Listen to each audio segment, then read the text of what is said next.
guys, welcome to the Friday Waffle. Now, I've got my Galaxy tablet balanced on a sort of shelf unit, but the stand that it comes with kind of angles it up the way, and obviously because I'm sitting quite far back, I've got a coffee cup at the back of it, and I've got a little Bluetooth speaker at the front of it, so I've kind of got it leaning forwards. So hopefully it's not going to fall and break. So anyway, it's Friday and I don't mean admitting I've got an absolutely splitting headache. Probably down to the fact that us Scottish people simply cannot handle warm weather. The last couple of days has been absolutely glorious. But when you're working, you don't really get the advantage of it. I don't know what the forecast is for the weekend. I think it's still to be quite nice, but I'm certainly not going to complain about it. But that's the thing, us British people, I said Scottish people, British people are really not designed for warm weather. You know, we complain, I mean it's a British thing, you complain about the weather constantly. But when you do get a nice run of good weather, when I say good weather I mean warm weather, we're just not built for it at all. I mean, we don't have air conditioning in the houses, and yeah, you get headaches and what have you. So I'm gonna make this fairly short. I think I said that last week, and it ran about 40 odd minutes. So anyway, yeah, I hope you're all okay. I hope you've all had a decent enough week. I had a really busy week. I was what was I doing? On Monday my mate came up to see me for a wee while, and then Tuesday I was down in Birmingham. I got the train down to Birmingham. I was at a kind of conference thing, training, seminar, call it whatever you want, for work. So I was down there Tuesday night, and stayed over till the Wednesday. I actually thought when I was down there, I thought to myself, I should have mentioned it. I mean, I don't know if anybody that watches my channel lives down in Birmingham. I don't know. It's too late now anyway. I'm back home, thankfully. But yeah, be interested if let me know where you are from, because where you are from, that's not even English. That's like Yoda speak. Where you're from, I should say. But yeah, I did think about that. I thought there might be somebody that watches my YouTube channel, a fellow video gamer, that I could have tied up with, had a couple of pints with. But anyway, back again, came back up on Wednesday. Pain in the arse, had to get the train from, where was it, from Birmingham International Railway Station. I was to swap over at Preston and then get the train up to Waverley in Edinburgh. And the damn train, we missed the train that we got from Birmingham to Preston was 5 minutes late, or it was running 5 minutes late, and we missed the train at Preston by apparently 15 seconds according to the guy. So we had to wait until I think it was about 8 o'clock before I got the train up to Edinburgh. But I eventually got home about 11:30, so I was absolutely knackered. I'm still tired actually. Although I did go to the gym yesterday, I had quite a good workout at the gym.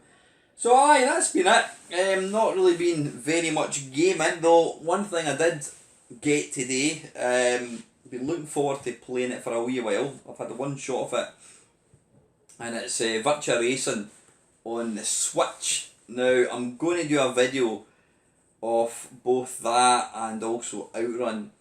I don't really ever do videos with modern consoles. I mean, you know, I'm really 16-bit and 8-bit, generally arcade.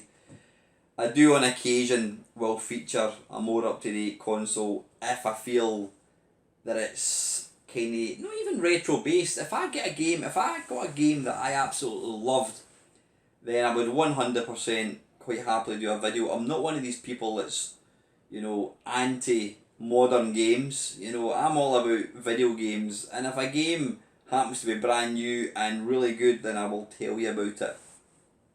And talking of which, I don't remember if I mentioned this or not. Did I mention this or not? I can't remember. If I have, apologies. It's an age thing. You repeat yourself. I've been playing a game. Yeah, I did. I'm sure I did mention it. I can't even remember the name of it.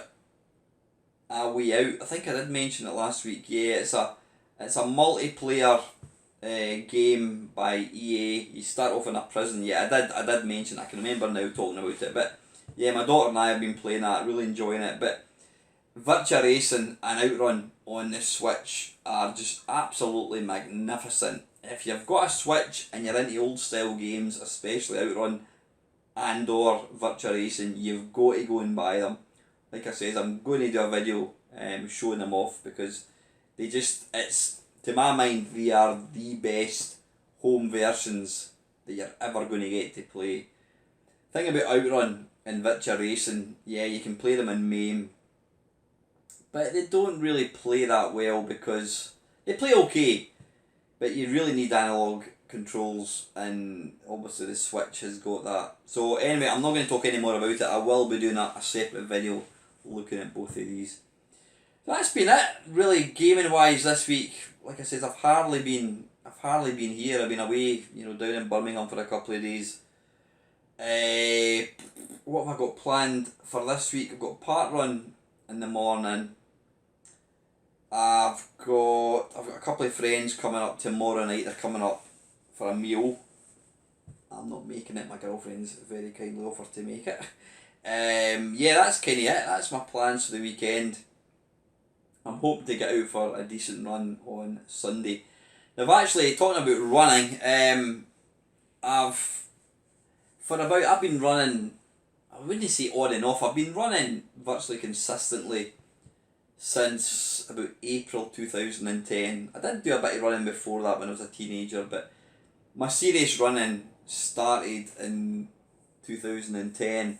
And, without bigging myself up, I've achieved quite a lot. I'm stupidly proud of some of the races that I've managed to do as an old bloke, you know what I mean? But the last, probably, I would go so far as to say the last 4 years, my running has been a bit naff. And it's because I get gassed up when I'm running after about maybe half an hour, whatever. I get really gassed up to the point that it's like trapped wind at the top of my chest, and it simply means you can't run. I've got to stop and walk, and it is so annoying because I could go out for a big run and I could get 5 miles away and then it would just suddenly come on. But it comes on gradually, and it's you start to feel quite uncomfortable. And so because of that, and the thing is, I could have one run and it'll be great, and then I can have another run and it'll be crap. So because of that, I've not been able to do any big races. I've been to the doctor, I've been to the nurse, I've tried antihistamines thinking it's hay fever. I've been using an inhaler thinking it's possibly asthma. I'm not convinced of that because I've been using an inhaler for quite a long time, and it's okay for a while, and then boom, it'll just come back again out the blue. So it was my girlfriend that actually said to me, maybe you're gluten intolerant. Now, it's a phrase that I've heard of, but to be honest with you, I wasn't really 100% sure what it was. Now, gluten is an ingredient, or it's not an ingredient, you find it in wheat-based products. Anything that contains wheat will generally contain gluten. So I googled it, and apparently, yeah, gluten intolerance is actually a thing. You can actually get it really serious where you can stop breathing, whatever. I don't have it to that. I don't even know if I am gluten intolerant. I don't know. But when you get it bad, it is really bad. Now, I'm probably, if the worst is a 10, I'm probably at a 0.25. It's not something that I would really notice unless I ran. So I've been, for the last 3 weeks, I've not been eating anything that contains gluten, and believe you me, it is not very easy. You would not believe the food that contains wheat. Basically anything. Shut up! There's a dog next door starts barking and it sets Matthew off. If anybody wants a Yorkshire Terrier for free, I can arrange. just let me know and I'll arrange to give you it. As long as you promise to take it on a very, very long journey and don't ever bring it back. Anyway, yeah, so any bread obviously contains wheat. Pasta contains wheat. So much food contains wheat, obviously. Well, crisps are okay, actually. Yay. But there's so much food that contains wheat. So I've been not eating anything that contains wheat for about 3 weeks until Wednesday. I got off the train about 11:30, as I was mentioning. I was coming back from Birmingham. And I thought, I'm absolutely starving. I'll go and get a bag of chips. So I went into the chippy and I thought, oh, there's fritters now. I don't know if fritters is a Scottish thing. Fritters is basically large slices of potato put in batter and deep fried. Yeah, I know us Scottish people like to deep fry everything. But trust me, fritters are delicious. It's basically, like I say, it's a large chunk of it's not a chip. It's bigger than that. It's maybe like that size. Imagine a potato just sliced, a thin slice of potato covered in batter and flung into a deep fat fryer. And so I bought them, and then I phoned my girlfriend. I told her I'd actually just got back, and I told her what I was eating, and she went, "You can't eat that. It's got gluten in it. Flour that makes the batter up has got gluten in it." And I thought, you know what, bollocks to this. I ate them because I was starving and I wasn't going to waste £3. So I ate them. So that's the only thing that I've eaten that contains wheat in about the last 3 weeks. I did go out for a run last weekend. Felt really good. It might be a coincidence. Like I said, I might not be gluten intolerant. I don't know, but I'm going to give it a go anyway. So where am I coming from that? Don't know, doesn't matter. So anyway, yeah, that was my week. Quite a busy week. Not played many video games because I've not really been here. I have, gaming wise, the Raspberry Pi 4 is out. So I've ordered one. What I'm going to do is I'm going to stick it into my... is that somebody? What the hell was that? Was that a text message? Let's have a look. No, I don't know. It wasn't. I think I'm hearing things. I'm going to stick. Apparently it's not a dual core. Apparently it's a really quite a powerful little machine. It's got like you can output to 2 screens. It's got, I think, 2 HDMI sockets, whatever. I don't know, but it's meant to be mega powerful. So ordered that, a Raspberry Pi. I've gone for you can get 1 gig, 2 gig, or 4 gig of memory. I've gone for 2 gig because the 4 gig was sold out. So what I'm going to do is I'm going to stick that into my little homemade arcade cabinet, and I'll probably just unplug the Raspberry Pi 2, which I've got in that, and use it underneath the TV so I can play some games. So that's that. Anything else? The other thing, which as you probably know, there's these miniature arcade cabinets, replica arcade cabinets. I mean, they're obviously emulators. Seem to be mega popular now. They vary in size from... Where are they? I've got a couple of them. They vary in size from these, which my Space Invader and my Galaxian. These are... Yeah, you can play them. I mean, you don't really want to see them. I think I've done... I've done look at these in the past.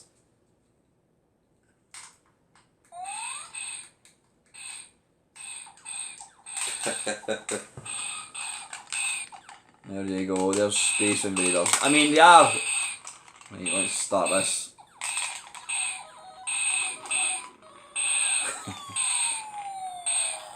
They are pretty funky, got to say. But anyway, these are really toys. I mean, they're not... You couldn't really seriously have a proper game in them, you know what I mean? But there's a company called, is it Arcade 1-Up, and they produce these, is it two-third size of a full arcade cabinet. Again, it's all emulators. I've heard mixed reviews about them. I mean, they sell for, I think, £400. there's not any that I would really think about buying. I mean, they're actually, I don't think they're quite hard to get. I think Argos, which is a big UK chain, they sell the Space Invaders one, and they also sell what do you call it, Street Fighter 2. But I got an email yesterday, and I can't even for the life of me remember the name of the company. Doesn't matter what the name of the company is. But it's Track and Field. Now it's not out yet. I don't think it comes out until, is it March next year, I think it is. And they are, oh, it's something like maybe 50% of the size. It's a mini cab. It might be the same size as my little arcade cabinet, I'm not too sure. But it's Track and Field, and Track and Field is a wonderful game. So I've put a deposit down. It's £20 deposit. I think brand new when it comes out. I think they might be is it £120? I think I saw quoted. It might be a lot of rubbish. I don't know, but Track and Field, a mini Track and Field cabinet would be pretty cool to own. So yeah, that's kind of my only gaming stuff that I've been doing. Spectrum Next, apparently, I believe we got an update last week. I believe the keyboard issue has been solved. So I think they're hoping that they're going to be getting machines out to the backers maybe in the next month or so. I am looking forward to it, as I mentioned before.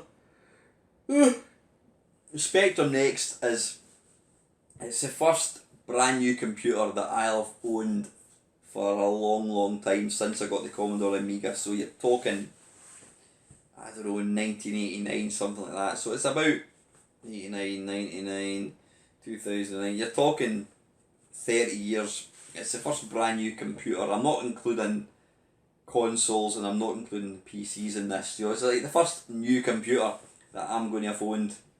So I'm looking forward to that.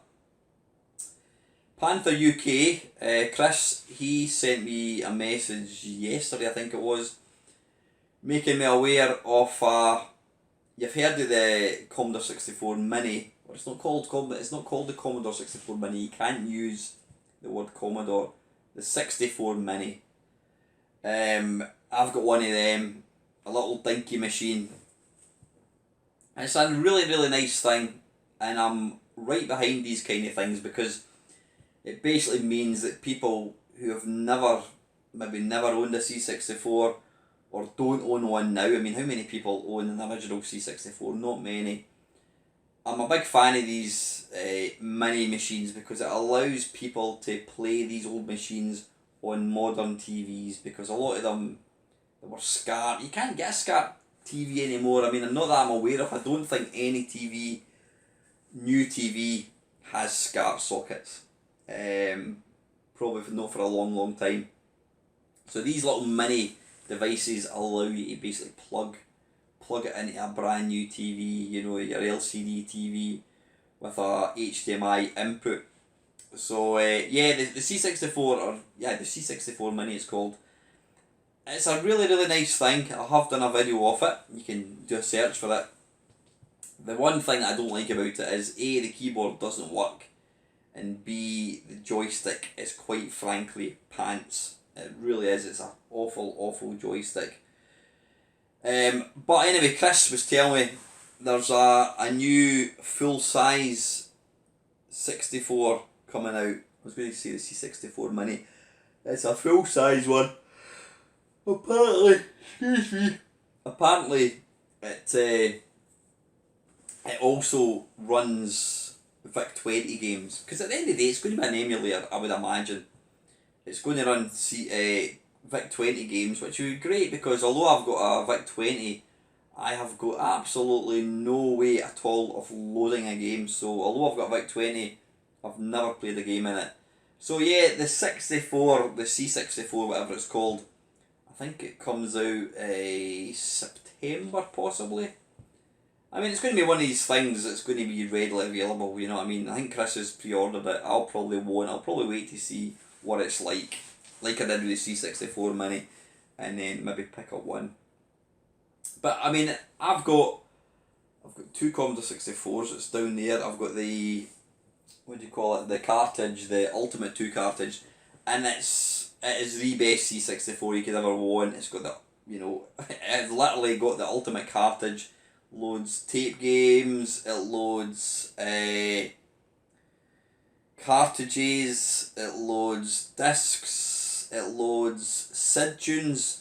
So it's wonderful, but the problem is with these old machines, they're not going to last forever. They will not last forever, and it could mean in a few months' time, a few years' time, whenever I end up with something that I can't use. So these modern machines, I think, are wonderful because it means that you can then continue to play the real hardware. Alright, some people say, no, it's not the real thing. Well, bollocks to that. It's as good as the real thing.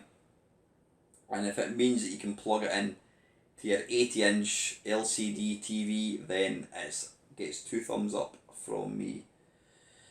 So yeah, what was I talking about? I just thought of something. I can't remember what I thought of when I was talking there. I was going to let you see something. Yeah, there it's up there. I'm going to do another video of it. This thing here, it's rather spiffing. A Commodore 64 cartridge. You can see that there. Now what's different about this cartridge is it's actually a MainMeister cartridge. There was a guy about maybe 2-3 years ago was advertising saying that he was making up cartridges for the Commodore 64, and basically you could pick something like 20 games, 20 of your favourite games, and he would put them on a cartridge. So I got this, and what's wonderful about it, I mean, it's a proper cartridge, you can see there. What's wonderful about it is all the games in it, it actually comes up with a wee menu, and it's MainMeister's Commodore 64 cartridge, and it's got 20 of my favourite games. Yeah, there's some games that are not on it that I'd like to have included, but space is quite a premium in these things. So yeah, I'm going to do another video of this. I did do one quite a few years ago, but I think I'll do another one. Anyway, I don't know why I mentioned it. It's just I found it the other day there and I thought I'll need to do a video. So you can sit over there with these little miniature arcade cabinets. So anyway, I don't know how we're doing for time. I don't even know how much space I've got in this tablet. So what I'm going to do, guys, I don't really have anything else video wise to talk about. So I'm just going to jump straight into the questions. Excuse me. Right, where are we? Okay, right, looking at last week's Friday Waffle. Oh, in fact, I meant to say to you, yeah, we did Dave, Long Boys Post 1975, myself did. What did we do? We did a live Alan Dave Talks Bollocks last Saturday. Absolutely brilliant fun. Really good. Thanks to everybody that tuned in. You always get a few down thumbers. No idea what's going on with that. Don't know. Anyway, but great fun. Like I said, thanks to everybody that joined in. We will try and probably do one of these each month because they are good fun to do. So that was last Saturday. So anyway, let's have a quick look. There's not that many comments in the waffle this week or from last week. Batman, now he only posted this 2 hours ago. Prime waffling as always, sir. Today, whilst browsing the local CEX, I picked up a copy of Alien Syndrome for the Nintendo Wii for the princely sum of 75 pence. Bargain.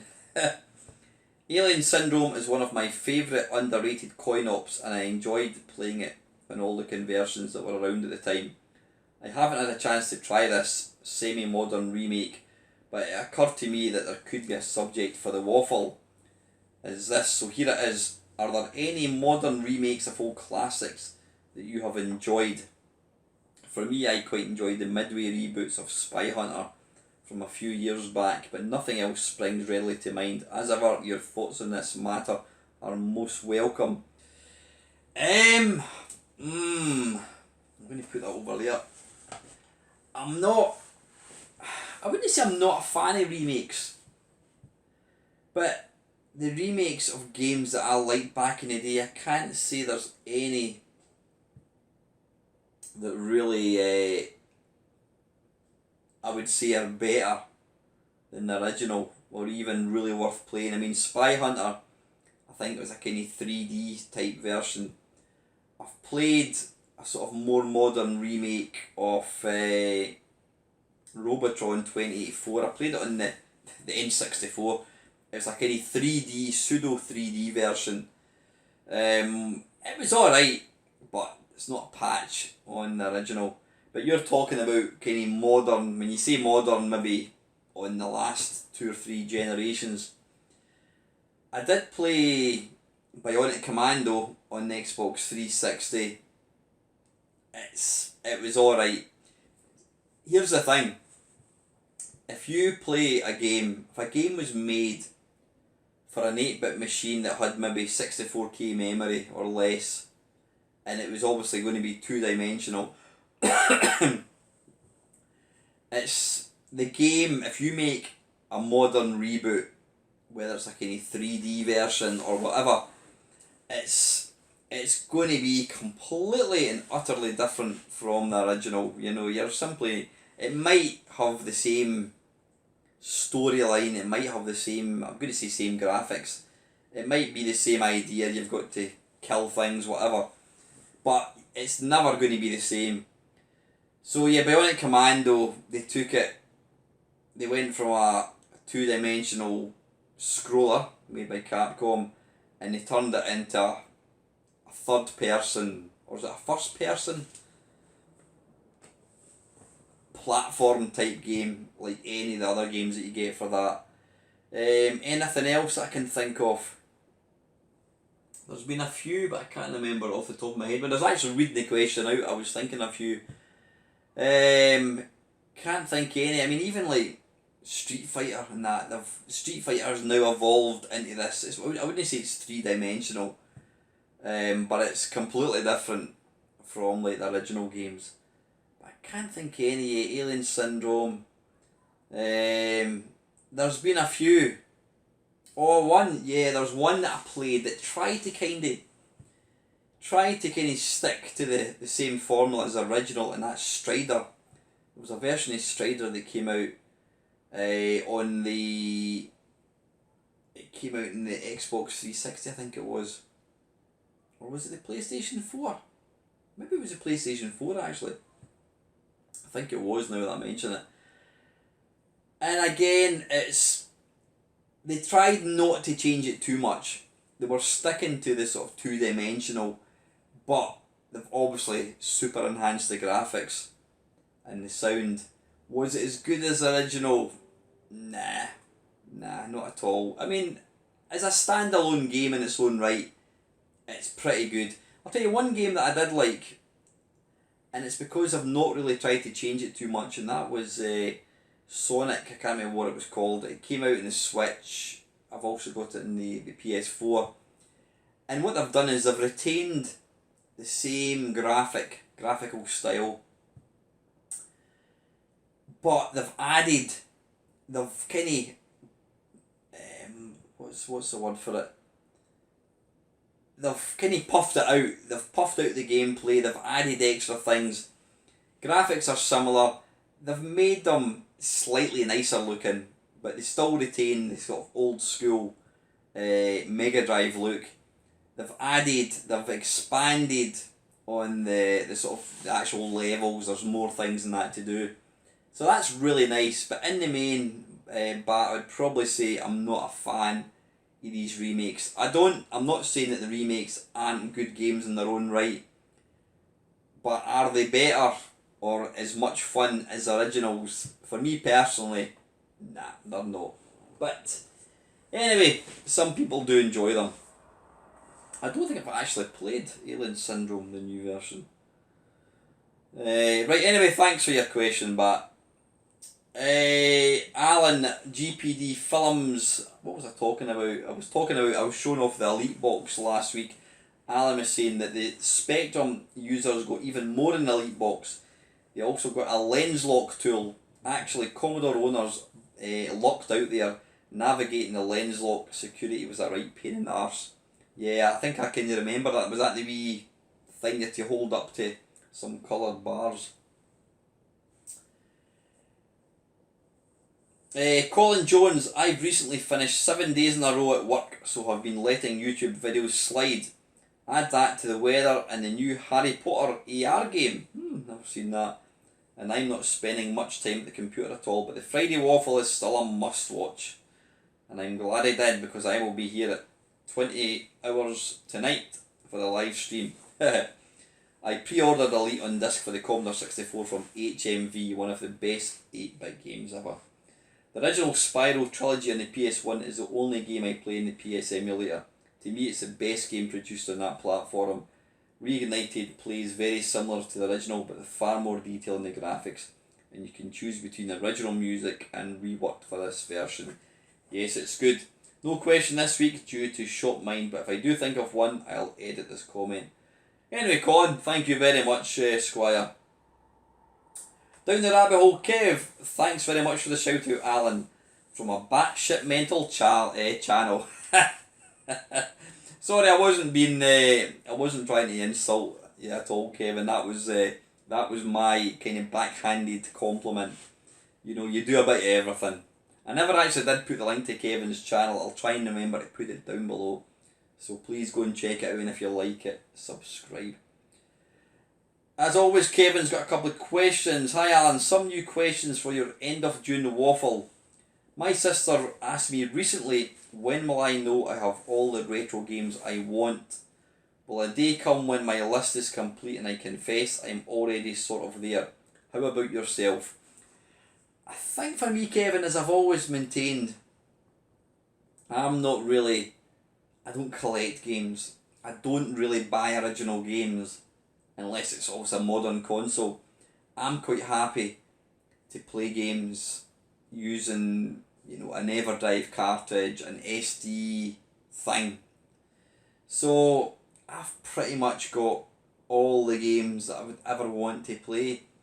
I mean, every time I go to these Play Expo things, I think to myself, I don't need any hardware, is there any games that I want? And I never buy any because I've got them all. So to answer your question, Kevin, I don't think there's any game. The only old console, old system that I do buy games from occasionally, and they're new games, and it's a Vectrex. You know, there's something really special about a Vectrex game. You get the cartridge, you get the overlay, you get the box. But any other system, I'm quite happy just to play it, get a ROM off the internet and play it. So yeah, not really, Kevin. I would say I'm pretty much there. There's really no old systems that I want now. My collection is pretty much complete. In fact, I am trying to downsize it. I'm keeping everything that I want to keep, but I'm going to make a concerted effort to try and get rid of stuff that I don't play. Secondly, how do you organise your games in your collection? Alphabetically, chronologically? Well, you can see behind me there, Kev. Hopefully you can see I've got my PlayStation games. They're not in any order at all. They're not in any order. They're literally in the order I took out. When I moved into this house a year ago, I literally took the games out of the box and fired them up on the shelf. So, yeah, there you go. I think in Old House I had them alphabetically just so I knew what games I've got, because I've seen me going into CEX and I've gone to pick up a game and I've thought, wait a minute, I need to double check to see if I've got that, and I get home and I've actually got the game, you know. But nah, they're in no order at all. And finally, have you seen that Konami are going to release both a TurboGrafx 16 and a PC Engine Mini, and do you have any interest in getting them? Did I not mention that last week? I can't remember. I did read about that. Have I got any interest in getting them? No. The reason being is I've got a TurboGrafx underneath there, and the TurboGrafx, I'm not going to call it a mini, the TurboGrafx is about that size. It is small anyway. So, you know, I've got a TurboGrafx Mini. Well, it's a PC Engine I've got actually. The TurboGrafx was that was American and European version. The Japanese was the PC Engine, I think. So I've got a PC Engine down there, and I've also got the PC Engine CD-ROM thing. So I don't need them, and I've just said I won't buy them. It depends. If they're easily hackable, then I may pick one up at some point. And the reason being, for the reason I keep saying all along, is these original bits of hardware are not going to last forever. You know, I'm going to get to a point where I maybe can't plug it into anything. And when that happens, I'm going to end up losing the ability to play these. So it might be something, I'll probably keep my eye on it. I'll have a look at it. I'm certainly not going to go and pay full price for it. It might be the kind of thing, you know, after a year it might come down in price and I might pick myself up one once it's hackable and you can put all the ROMs and that on it. But again, I've got Raspberry Pis I can play all these games on as well, so I'm really not interested, Kev. I'm interested to see what they look like and how popular they are and what games I've got in it, but as far as me picking one up from day one, nah. I've got the original stuff, mate, so I've got no interest in it at all. Unless it comes down in price, then I might pick up one. Anyway, Kev, thank you very, very much for the question. Right, I don't have any more questions at all. I'm just looking at a comment here from my mate, Dave. Charlie Farr. Alan, you might find this interesting. Have you seen the arcade conversions that Richard Broadhurst makes for the BBC Micro? Impressively close to the originals. Link to the BBC Games Archive. Thanks, Dave. I'm going to have a look at that, mate, and see what that's all about. I love playing new games for old systems, especially when they take some of the games now that are coming out for these old systems are just absolutely stunning. You know, we've seen Space Harrier on Atari 8-bit, we've seen Commando Arcade, we've seen Ghosts and Goblins Arcade. Some wonderful, wonderful games, so I'm going to go and have a look at that. So anyway, guys, listen, I am going to wrap this video up now. I don't know how long it's been going on for. It's probably a bit on the short side, says the actress to the bishop. Yeah, I'm going to get going. Thank you, as always, to your continued support. Apologies about not replying to comments. I do feel bad, and I genuinely do feel bad that I don't do that, but I don't have the time to do it, and that sounds like a really arrogant thing to say, but I genuinely don't. And as I said, I'd like to think that you guys would rather I use my YouTube time making videos rather than replying to comments. I do on occasion will see one pop up and on my phone I'll reply to it, but I do need to try and get back to replying to comments. I'm just a lazy bugger and I do apologise for that. But and listen, guys, thank you as always to your continued support. As I keep saying, I wouldn't do this if it wasn't for you bunch watching my videos and making me very, very happy. So as always, guys, have an absolutely ace weekend. And as always, thank you very much for watching.